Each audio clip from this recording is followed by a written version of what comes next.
akıbetini Allah'a tapşır. Ama biz ne ediyoruz? 8'le kalın kesiyoruz. Dürüst keskinin şeriyet men eden yok. Lakin kıydın kalını atadan değil. Kıydın kalını bidun rizayeti kız. Ata alıp havlu kursası haram. Ata alıp güdüranı masraf etse haram. Ata alıp motor minse haram. Ata alıp başka yere masraf etse haram katri. Kıydın olsa yalanaç edip göçür. Kıydın olsa dokma dokut. Ya şunun şekilde 10 yıllar 8'le kitapsın deyip otur. Ol cavanı moçetti Türkiye'de. Türkiye'nin yalanaç demokrasi Avrupa şamil olan lain Türkiye'nin lider bilen zina edip bağıştayı haram olsun. Becette kıydın derbeder ağama giriftar olsun. Hemmesinin vebalı ey ata şermet. Kıydın atası, kıydın babusa, kıydın için bırakın, papuşarlık bırakın derbederlikleri ki sen ediyorsun, hiç ediyorsun, işin şeriyette cay veren yok. Hudadan kork kıyamatta, şol kıydın sebeple, şol cavani ki Türkiye gidip, ya İran'ı ya Avrupa gidip, senin kıydın kalın tapacak bulup, ol derbeder bulup zinalarga mubtala, ahiren 5 yıl 6 yıl ötüyor, icabet kabulen mücahidinler ettiren, ahiren ol talak veriyorsan kıydına. Allah'ın laneti olsun o rakam insanı ki özünü şeriyete hilaf, terrukiye, kula gözünü karaltıyor, kıydının akıbeti baktını berbat ediyor adam.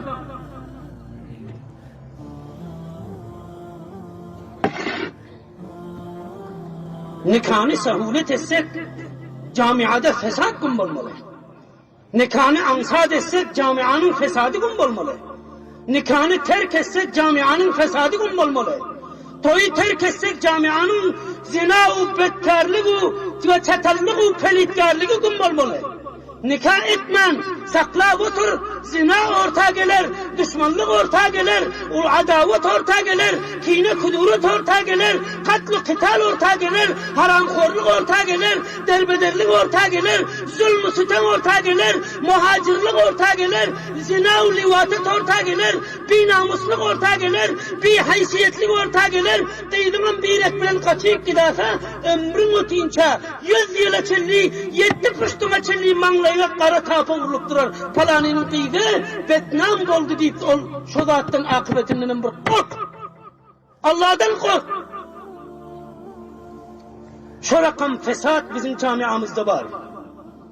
Bunu ıslah etmemiz gerek. Hudadan korkmamız gerek.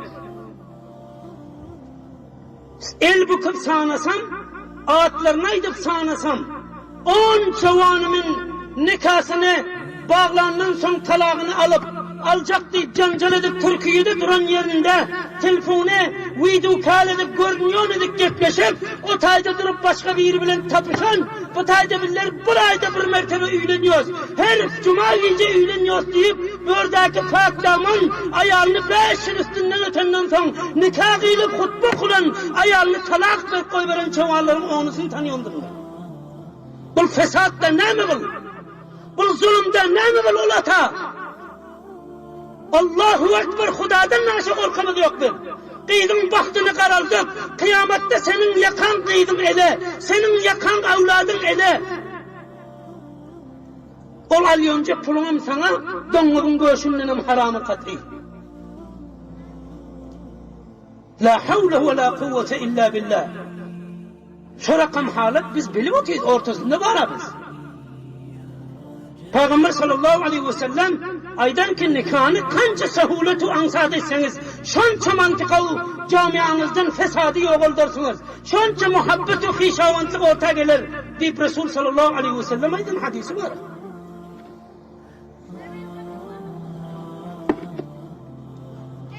Şu cihattan aziz biraderler, yine atalar, moysefit, birader, cavanlar, hafa olman men yüreğim derdi de baytıyor. Bu yaman katayttılar deyip yine hafa olman beni mahvedin. Ama men yüreğim derdi de baytıyor. Bir haysiyet abrayı satın alınmıyor, bazılarda satılanıyor. Bir adam bir kıyıda altta çağsa 100 yıl ötse 100 yılda ayında 100 yılda hiç kaytıyım adam yok. Şul oturan mayda oğlan ketti adam hiç kimim şahit olmasa hemmemiz yerin aslında bulursunuz bugün.